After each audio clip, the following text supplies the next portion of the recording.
નમસ્કાર મિત્રો, આજની વિડીયોમાં વાત કરીશું દેશ અને દુનિયાના તાજા સમાચારની। સૌપ્રથમ વાત કરીએ તો કાનપુરમાં હિન્દુઓને મહિને 50,000 રૂપિયાની લાલચ આપીને ધર્મ પરિવર્તનનો હતો પ્લાન। પોલીસને મળતી માહિતી અનુસાર તેમણે બંને બસને રસ્તામાં જ રોકી હતી। 2 આરોપીઓની ધરપકડ કરવામાં આવી છે।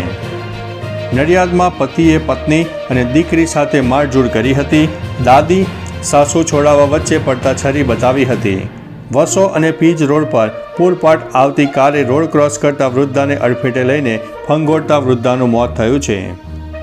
બોરસદમાં બોદલિયા સીમમાંથી બાઇકની ચોરી થતાં ફરિયાદ દાખલ કરવામાં આવી છે। ઉમરેઠમાં કૈણ તલાવડી પાસે મહિનાઓથી એકત્ર કચરામાં એકાએક આગ લાગતા સ્થાનિકો ત્રાહિમામ પોકારી ગયા છે।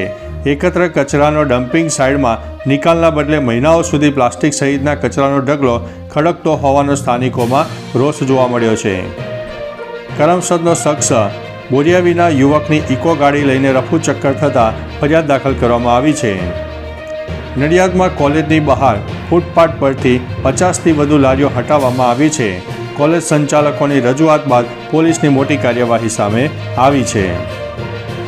નડિયાદના 38 પિકઅપ સ્ટેન્ડ પર રોજ ગરમીમાં શેકાતા 2000થી વધુ મુસાફરો સામે આવ્યા છે। આણંદ શહેર અને જિલ્લાની તમામ શાળાઓમાં આજથી સવારની પાળીનું આયોજન છે। 1 એપ્રિલથી વેકેશન પડતા સુધી શાળાનો સમય સવારે 7થી 12નો રહેશે।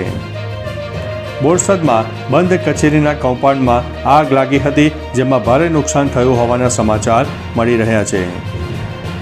કાશ્મીરથી ઉત્તરાખંડ સુધી વરસાદ અને હિમવર્ષા જોવા મળી રહી છે। હિમાચલમાં 172 રસ્તાઓ બંધ કરવામાં આવ્યા છે। હરિયાણા અને પંજાબમાં પણ તોફાન અને ગાજવીજ સાથે વરસાદ જોવા મળ્યો છે। તૃણમૂલ કોંગ્રેસના ભૂતપૂર્વ સાંસદ કેડી સિંહનું વિમાન અને ફ્લેટ સહિતની સંપત્તિ ઈડી દ્વારા જપ્ત કરવામાં આવ્યું છે।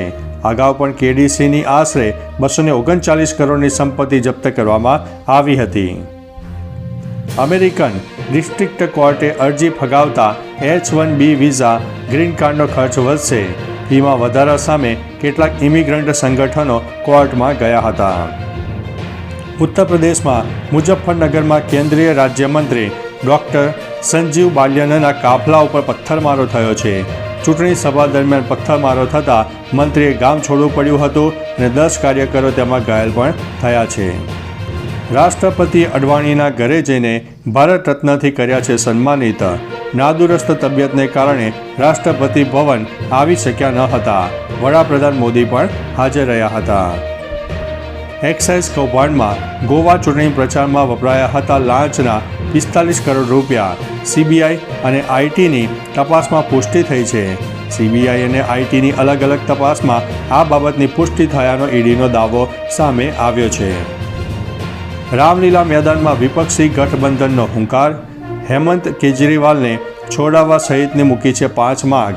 અમારા 2 ખેલાડીને જેલમાં ધકેલી દેવામાં આવ્યા છે તેવું રાહુલ ગાંધીએ કહ્યું છે। 400 પાર કરનારા આમ આદમી પાર્ટીના નેતાની ચિંતા કેમ કરે છે તેવું અખિલેશે જણાવ્યું છે। ભાજપ એક ભ્રષ્ટ જનતા પાર્ટી છે તેવું ઉદ્ધવે જણાવ્યું છે। ભારતના વિદેશી મુદ્રા ભંડારમાં $140 મિલિયન વધારો થયો છે। ગોલ્ડ રિઝર્વમાં પણ $347 મિલિયન વધારો થયો છે। તો ચાલો મિત્રો, ફરીથી દેશ અને દુનિયાના સુપરફાસ્ટ સમાચાર લઈને મળતા રહીશો। ત્યાં સુધી અમને રજા આપશો। નમસ્તે।